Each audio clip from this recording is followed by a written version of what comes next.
যোৱা 30 বছৰত যিমানবিলাকে matric higher secondary stand কৰি টপাৰ হৈছে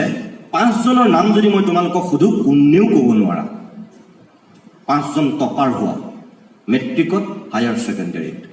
নোৱাৰা তোমালোকে কোনো ক'ব নোৱাৰা কিন্তু যোৱা 30 বছৰৰ আগৰ মেট্ৰিক হায়াৰ ছেকেণ্ডেৰী টপাৰ হোৱা বা ষ্টেণ্ড কৰা বহুত মানুহ আজি অসমৰ সমাজ জীৱনত বটবৃক্ষৰ দৰে জিলিকি আছে যিবিলাকৰ নাম তোমালোকে সকলোৱে জানা কি ডক্টৰ হীৰেন গোহাঁই ছাৰৰ নামেই ল'বা কি ডক্টৰ বীৰেন্দ্ৰনাথ দত্ত ছাৰৰ নামেই ল'বা কি ডক্টৰ অমৰজ্যোতি চৌধুৰী ছাৰৰ নামেই ল'বা নে কি বৰ্তমানৰ সাহিত্য জগতৰ প্ৰাক্তন অসম সাহিত্য সভাৰ প্ৰাক্তন সভাপতি ধ্ৰুৱজ্যোতি বৰাৰ নামেই ল'বা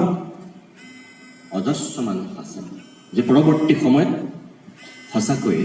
জিলিকি উঠিছে মৌচুমী চহৰীয়ালৈকে যদি তুমি চোৱা তেনেহ'লে সঁচাকৈ তেওঁলোকে যেনেকৈ চাৰ্টিফিকেট আৰু মাৰ্কশ্বিটত ষ্টেণ্ড কৰিছিল পৰৱৰ্তী সময়ত অসমৰ সমাজ জীৱনতে তেওঁলোকে ষ্টেণ্ড কৰিছিল ডক্টৰ হীৰেন গোহাঁই ছাৰে কোনোবা যুগতেই মেট্ৰিকত ষ্টেণ্ড কৰিছিল মই ভাবোঁ আজিও তেওঁ অসমৰ সমাজ জীৱনত ষ্টেণ্ড কৰি আছে এতিয়াও এই মুহূৰ্তত আমাক লাগে তেনেকুৱা ষ্টেণ্ড কৰা মানুহ চাৰ্টিফিকেট আৰু মাৰ্কশ্বিটত ষ্টেণ্ড কৰি এটা সময়ত নোহোৱা হৈ যোৱা ষ্টেণ্ড কৰা মানুহবিলাক আমাক নালাগে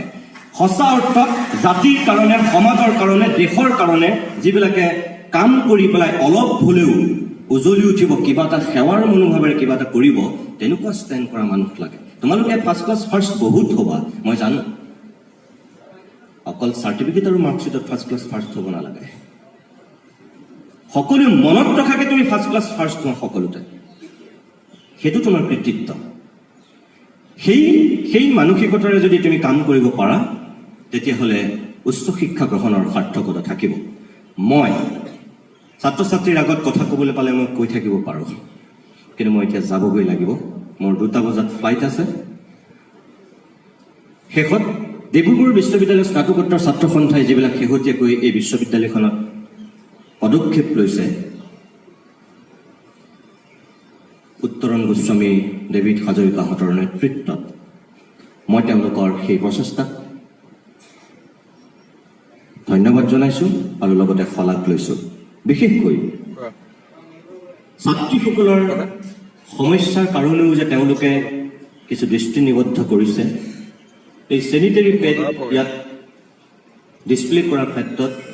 বা আপোনালোকক বিতৰণ কৰাৰ ক্ষেত্ৰত যিটো ভূমিকা তেওঁলোকে গ্ৰহণ কৰিছে এনেকুৱা নতুন চিন্তাৰে কিছু কাম ছাত্ৰ অৱস্থাটো কৰিবলৈ সাহস কৰিব লাগে বা কৰিবলৈ নিজক সাজু কৰিব লাগে তেনেধৰণে যিখিনি ইয়াত নতুনত্বৰ কাম স্নাতকোত্তৰ ছাত্ৰ সন্থাই কৰিছে তাৰ কাৰণে তেওঁলোকক মই ধন্যবাদ জনাইছোঁ আৰু শুভেচ্ছা জনাইছোঁ অনাগত দিনত ছাত্ৰ সমাজৰ লগতে বিশ্ববিদ্যালয়খনৰ সামগ্ৰিক উত্তৰণৰ স্বাৰ্থত ডিব্ৰুগড় বিশ্ববিদ্যালয়ৰ ছাত্ৰ সমাজে বলিষ্ঠ নেতৃত্ব দিব আৰু অসমৰ সমাজ জীৱনক আগুৱাই নিয়াত সহায় কৰিব সেই আশাৰে প্ৰত্যেকগৰাকী নৱাগত ছাত্ৰ ছাত্ৰীক পুনৰবাৰ মই শুভেচ্ছা জনাইছোঁ সকলোৰে সপোনবিলাক পূৰ হওক ধন্যবাদ